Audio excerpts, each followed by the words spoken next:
Pemirsa, siang ini Majelis Hakim bersama dengan Jaksa Penuntut Umum dan para penasehat hukum 5 terdakwa kasus pembunuhan berencana Yosua akan melakukan pemeriksaan tempat di TKP Duren 3 dan di Saguling, Jakarta Selatan.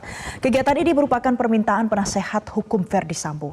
Informasi selengkapnya akan disampaikan langsung oleh jurnalis MJN, ada Glory Nata, langsung dari Kompleks Polri Duren 3, Jakarta Selatan. Selamat siang, Glory. Glory, bagaimana kondisi TKP saat ini? Apakah sudah ada persiapan khusus yang dilakukan di sana? Ya, Valen, benar sekali seperti yang Anda katakan bahwa siang hari ini rencananya Majelis Hakim akan meninjau atau melakukan pemeriksaan setempat di TKP. Ada 2 lokasi yang rencananya akan dikunjungi, mulai dari lokasi Duren 3 yang ada di belakang saya saat ini adalah lokasi rumah dinas dari Ferdy Sambo, dan juga di lokasi rumah Saguling yang merupakan rumah pribadi dari Ferdy Sambo dan juga Putri Chandrawati. Rencananya untuk pemeriksaan setempat ini akan dimulai nanti sekitar pukul 2 siang waktu Indonesia bagian Barat, tepat setelah sidang dari Ricky Rizal ini dilakukan.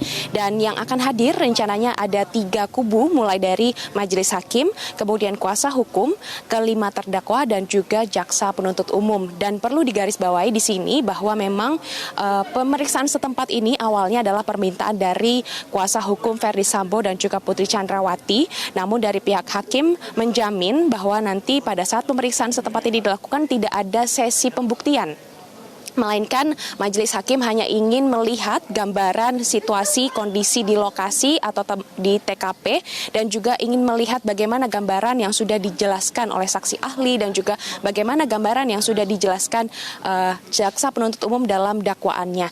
Dan juga rencananya awalnya nanti Majelis Hakim bersama dengan JPU dan juga kuasa hukum ini akan mengunjungi rumah Saguling terlebih dahulu, kemudian akan dilanjutkan di rumah dinas Ferdy Sambo di Duren 3. Dan tentu saja ini merupakan diskresi dari Majelis Hakim, merupakan keputusan bebas dari Majelis Hakim yang tidak diatur dalam KUHP, dan tentu saja ini bertujuan adalah untuk menambah keyakinan Majelis Hakim pada saat nanti menyusun vonis ataupun tuntutan soal locus delicti.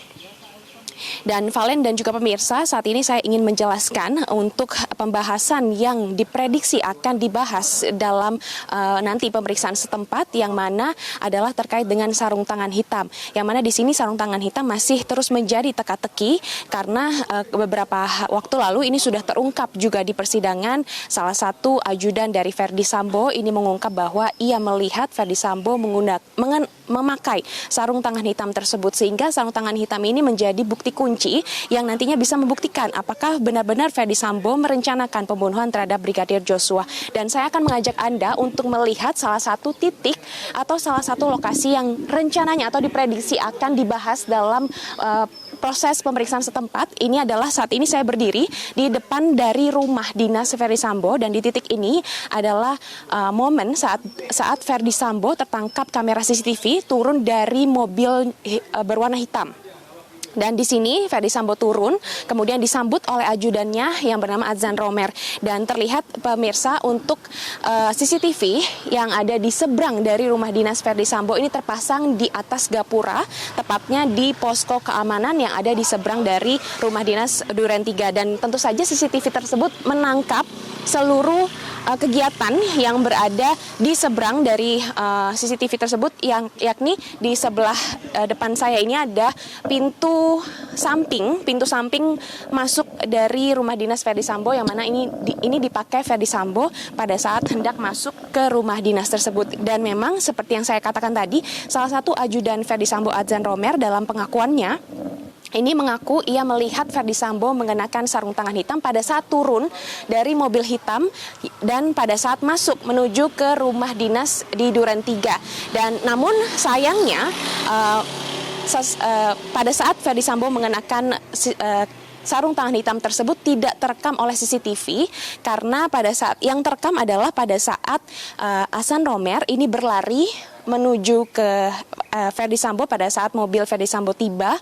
Kemudian Adzan Romer ini berlari ke Ferdy Sambo karena melihat senjata yang dibawa oleh Ferdy Sambo saat itu jatuh tepatnya pada saat Ferdy Sambo turun dari mobil berwarna hitam. Nah, pada saat itulah Adzan Romer hendak membantu mengambil senjata milik Ferdy Sambo, namun dicegah oleh Ferdy Sambo dan Ferdy Sambo mengambilnya sendiri. Dan pada saat itulah momen di mana Adzan Romer melihat Ferdy Sambo mengenakan sarung tangan hitam. Namun pada saat CCTV menangkap Ferdy Sambo jalan masuk menuju ke rumah dinas ini, memang di tangan kiri Ferdy Sambo yang terlihat tertangkap di CCTV tidak ada sarung tangan hitam, dan juga di tangan kanannya Ferdy Sambo ini tidak terlihat mengenakan sarung tangan hitam karena Ferdy Sambo memasukkan tangan kanannya di dalam saku celananya.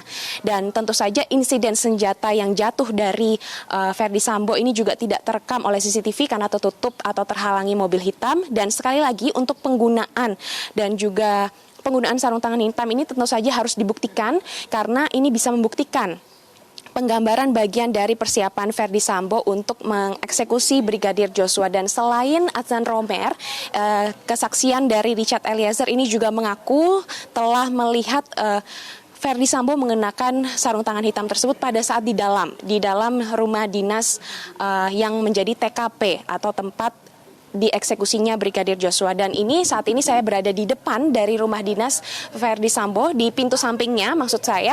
Dan saat ini memang kondisinya ada garis polisi yang sudah memudar warnanya begitu. Dan kami tentu saja awak media tidak bisa masuk. Saat ini terlihat lampunya masih menyala. Dan tentu saja tidak ada yang bisa masuk ke dalam rumah dinas tersebut.